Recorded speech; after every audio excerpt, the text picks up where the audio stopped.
ਸ਼ੁਰੂ 'ਚ ਪੁੱਛ ਲੈਣਾ ਕਿ ਵੀ ਵਿਊਅਰਸ ਬ੍ਰੇਕ ਤੋਂ ਬਾਅਦ ਤੁਹਾਡਾ ਸਵਾਗਤ ਕਰਦੇ ਹਾਂ ਡਾਕਟਰ ਸਾਹਿਬ। ਹੁਣ ਅਸੀਂ ਮੈਸੇजेस ਤੇ ਈਮੇਲਸ ਪੜ੍ਹਨ ਦਾ ਸਿਲਸਿਲਾ ਸ਼ੁਰੂ ਕਰਦੇ ਹਾਂ। ਹਾਂਜੀ, ਮੈਂ ਤੁਹਾਡੇ ਇਸ ਸੈਕਸ਼ਨ ਤੋਂ ਪਹਿਲਾਂ ਇੱਕ ਜ਼ਰੂਰ ਬੇਨਤੀ ਕਰਨਾ ਚਾਹਾਂਗਾ ਆਪਣੇ ਦਰਸ਼ਕਾਂ ਨੂੰ। ਸਾਨੂੰ ਦੱਸਿਆ ਗਿਆ ਹੈ ਵੀ ਕੌਮ ਦੇ ਹੀਰੇ ਫਿਲਮ ਜਿਹੜੀ ਕਿ ਭਾਰਤੀ ਸੈਂਸਰ ਬੋਰਡ ਨੇ ਅਜੇ ਤੱਕ ਕਲੀਅਰ ਨਹੀਂ ਕੀਤੀ, ਹਾਂਜੀ, ਉਸ ਦੀ 14 ਮਾਰਚ ਜਿਹੜਾ ਕਿ ਪਰਸੋਂ ਪਹਿਲੀ ਚੇਤ ਹੈ। ਔਰ ਚੰਗੀ ਗੱਲ ਇਹ ਹੈ ਵੀ ਇਹ ਖਾਲਸਾਈ ਇੱਕ ਵਿਲੱਖਣ ਹੋਂਦ ਦਾ ਪ੍ਰਤੀਕ, ਨਾਨਕਸ਼ਾਹੀ ਕੈਲੰਡਰ ਦਾ ਸਾਡਾ ਨਵਾਂ ਵਰ੍ਹਾ ਹੈ, ਉਸ ਦੀ ਪਹਿਲੀ ਤਾਰੀਖ ਹੈ। ਇਸ ਦਿਨ ਇਹ ਰਿਲੀਜ਼ ਹੋ ਰਹੀ ਹੈ ਅਮਰੀਕਾ, ਕੈਨੇਡਾ ਔਰ ਬਾਹਰਲੇ ਆਸਟ੍ਰੇਲੀਆ ਔਰ ਦੂਸਰੇ ਮੁਲਕਾਂ ਦੇ ਵਿੱਚ ਵੀ। ਸੋ ਇੱਥੇ ਵੀ ਬਹੁਤ ਸਾਰੇ ਥੀਏਟਰਸ ਦੇ ਵਿੱਚ ਇਹ ਹੋਏਗੀ ਔਰ ਦੂਸਰੀਆਂ ਥਾਵਾਂ 'ਤੇ ਵੀ।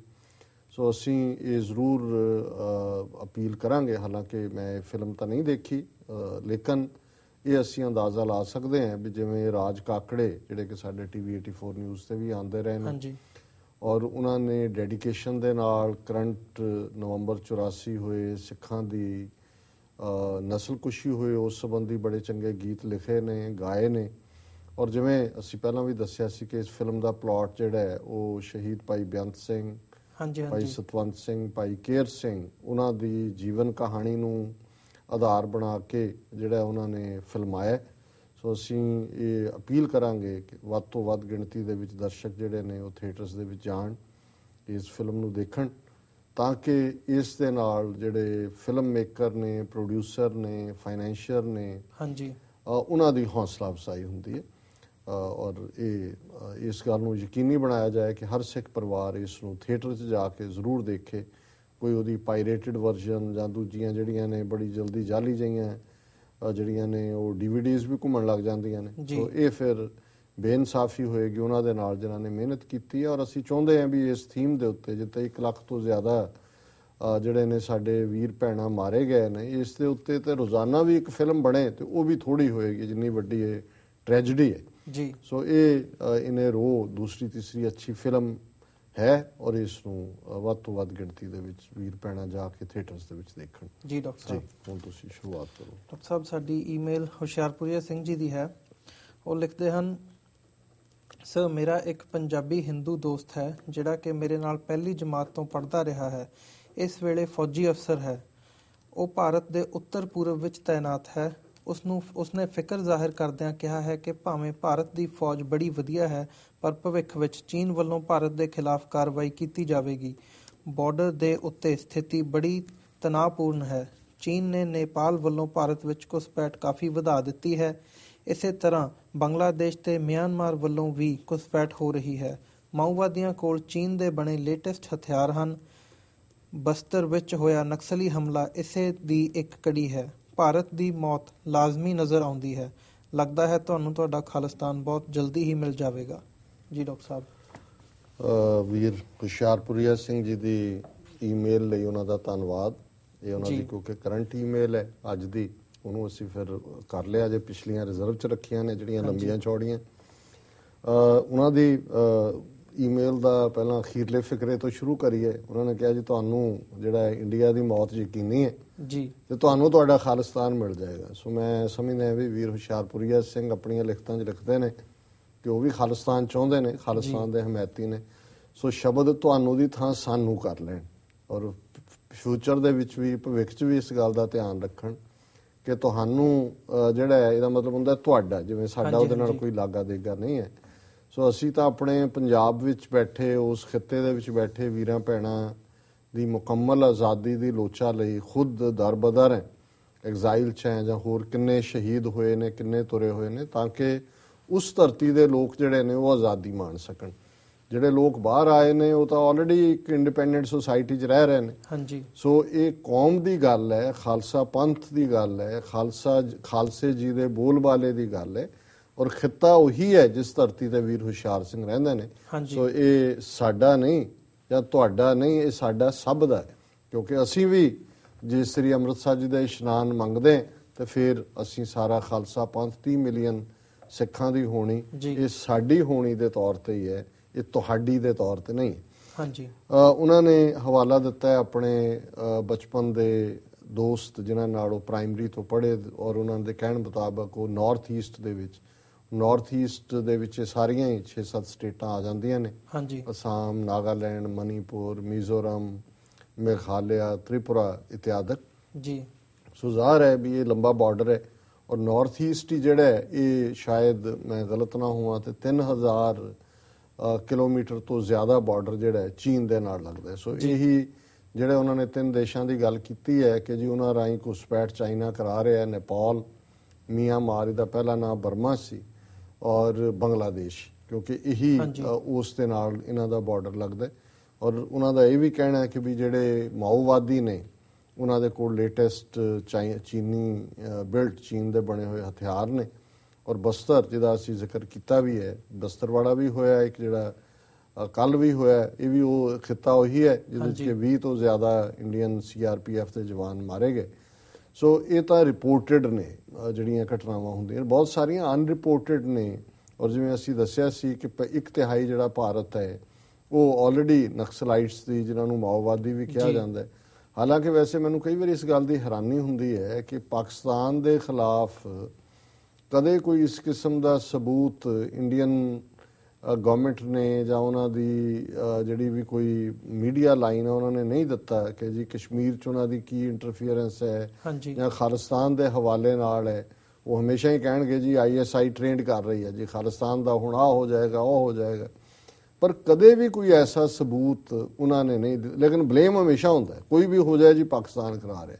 ਹੁਣ ਜਿਹੜੀ ਗੱਲ ਇਹਨਾਂ ਦੇ ਦੋਸਤ ਕਹਿ ਰਹੇ ਨੇ, ਕਦੇ ਵੀ ਇੰਡੀਅਨ ਗਵਰਨਮੈਂਟ ਦੀ ਤੁਹਾਨੂੰ ਇੱਕ ਸਟੇਟਮੈਂਟ ਵੀ ਪਿਛਲੇ 40 ਸਾਲ 50 ਸਾਲ 'ਚ 62 ਦੀ ਜੰਗ ਹੋਈ ਹੈ, ਹੁਣ ਆਲਮੋਸਟ 50 ਸਾਲ ਪਲੱਸ ਹੋ ਗਏ ਨੇ, ਇਹ ਨਹੀਂ ਆਇਆ ਕਿ ਉਹਨਾਂ ਨੇ ਇੰਡੀਆ ਨੇ ਕਿਹਾ ਹੋਏ ਕਿ ਜੀ ਚਾਈਨਾ ਦੀ ਸਰਕਾਰ ਜਿਹੜੀ ਆ ਉਹ ਮਾਓਵਾਦੀਆਂ ਦੀ ਮਦਦ ਕਰ ਰਹੀ ਹੈ ਜਾਂ ਜਿਹੜੇ ਮਾਓਵਾਦੀਆਂ ਦੇ ਕੋਲ ਹਥਿਆਰ ਨੇ ਚੀਨ ਤੋਂ। ਐਸਾ ਕਿਉਂ? ਕੀ ਇਹ ਇੰਨਾ ਕੁ ਡਰ ਹੈ? ਜੇ ਹੁਣ ਇਹਨਾਂ ਦਾ ਦੋਸਤ ਕਹਿੰਦਾ ਜੀ ਕਿ ਮਾਓਵਾਦੀਆਂ ਦੇ ਕੋਲ ਚਾਈਨੀਜ਼ ਹਥਿਆਰ ਨੇ, ਤਾਂ ਇੰਡੀਅਨ ਗਵਰਨਮੈਂਟ ਹਰ ਚੌਥੇ ਦਿਨ ਪਾਕਿਸਤਾਨ ਨੂੰ ਤਾਂ ਬਲੇਮ ਕਰਦੀ ਹੈ ਕਸ਼ਮੀਰ ਦੇ ਲਈ, ਖਾਲਿਸਤਾਨ ਦੇ ਲਈ।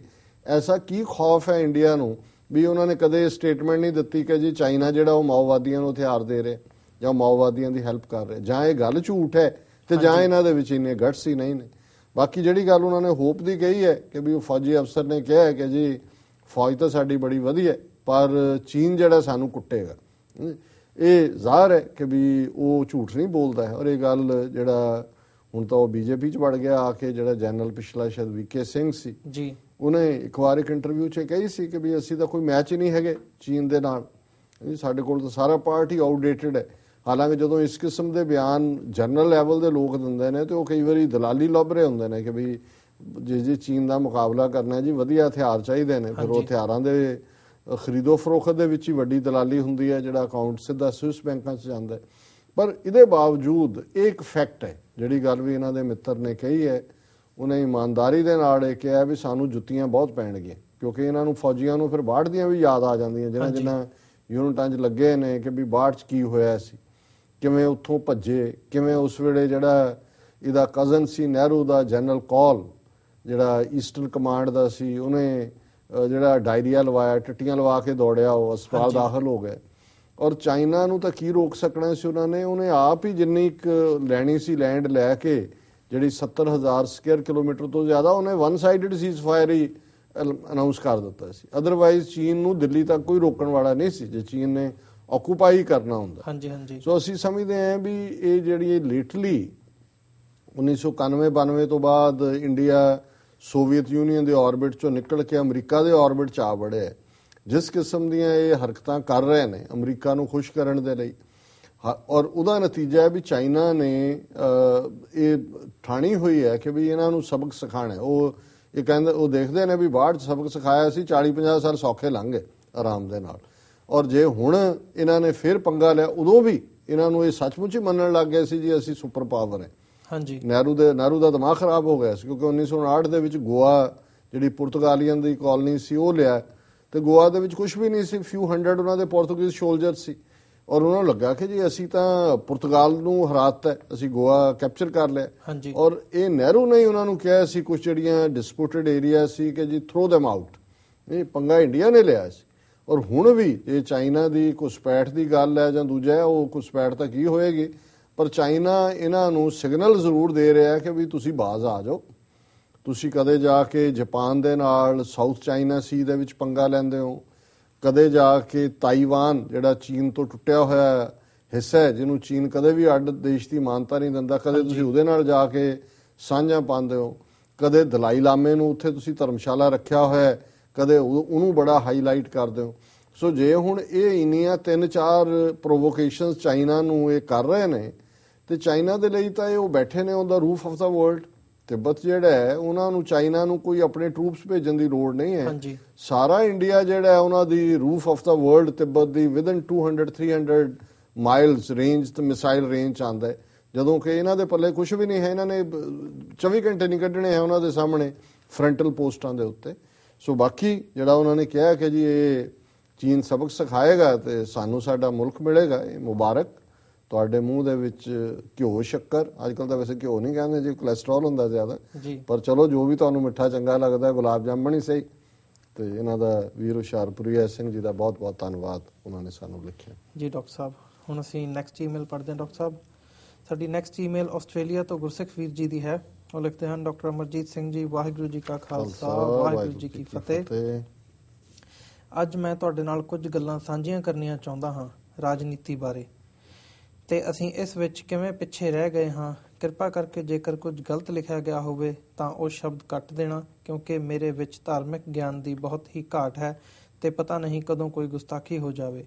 ਸਭ ਤੋਂ ਪਹਿਲਾਂ ਇਹ ਕਿ ਰਾਜਨੀਤੀ ਇੱਕ ਦਿਮਾਗੀ ਲੜਾਈ ਹੈ, ਜਿਸ ਦੀ ਪਰਫੈਕਟ ਐਗਜ਼ਾਮਪਲ ਸ਼ਤਰੰਜ ਦੀ ਖੇਡ ਹੈ, ਜਿੱਥੇ ਸਾਹਮਣੇ ਵਾਲੇ ਦੀ ਚਾਲ ਨੂੰ ਪਹਿਲਾਂ ਸਮਝ ਲਿਆ ਜਾਂਦਾ ਹੈ ਤੇ ਫਿਰ ਆਪਣਾ ਮੋਹਰਾ ਅੱਗੇ ਕੀਤਾ ਜਾਂਦਾ ਹੈ।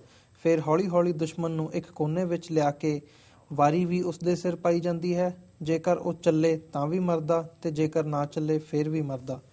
ਦੋਨਾਂ ਹੀ ਹਾਲਾਤਾਂ ਵਿੱਚ ਗਲਤੀ ਵੀ ਉਸੇ ਸਿਰ ਪਾਈ ਜਾਂਦੀ ਹੈ ਤੇ ਨੁਕਸਾਨ ਵੀ ਉਸੇ ਦਾ ਕੀਤਾ ਜਾਂਦਾ ਹੈ, ਜਿਵੇਂ 1984 ਵਿੱਚ ਸਿੱਖਾਂ ਨਾਲ ਹੋਇਆ। ਗੁਰੂ ਸਾਹਿਬ ਦੇ ਸ਼ਹੀਦੀ ਦਿਵਸ ਮੌਕੇ ਫੌਜ ਨਾਲ ਹਰਮੰਦਰ ਸਾਹਿਬ ਨੂੰ ਘੇਰ ਕੇ ਤੇ ਟੈਲੀਫੋਨ ਕਨੈਕਸ਼ਨਸ ਕੱਟ ਕੇ ਕਿਹਾ ਗਿਆ ਕਿ ਸਰੈਂਡਰ ਕਰੋ। ਸਰਕਾਰ ਨੂੰ ਪਤਾ ਸੀ ਕਿ ਅੱਜ ਦੇ ਦਿਨ ਸਿੰਘ ਸਰੈਂਡਰ ਨਹੀਂ ਕਰਨਗੇ। ਹਮਲਾ ਵੀ ਸਾਡੇ ਤੇ ਹੋਇਆ, ਮੁਕਾਬਲੇ ਵੀ ਸਾਡੇ ਹੀ ਬਣੇ ਤੇ ਅੱਜ ਅੱਤਵਾਦੀ ਵੀ ਅਸੀਂ।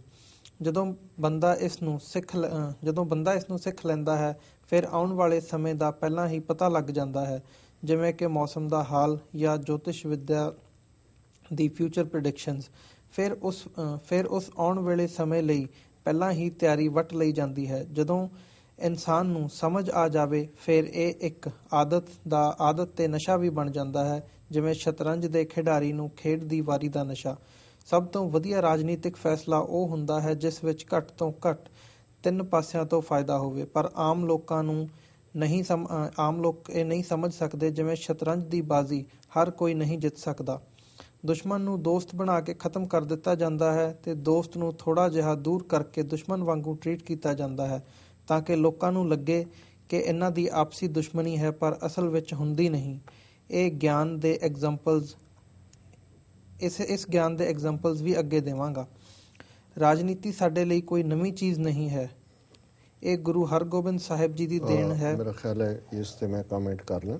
ਹਾਂਜੀ ਜੀ ਡਾਕਟਰ ਸਾਹਿਬ। ਸਭ ਤੋਂ ਪਹਿਲਾਂ ਤਾਂ ਇਹਨਾਂ ਦਾ ਵੀਰ ਜੀ ਦਾ ਬਹੁਤ-ਬਹੁਤ ਧੰਨਵਾਦ।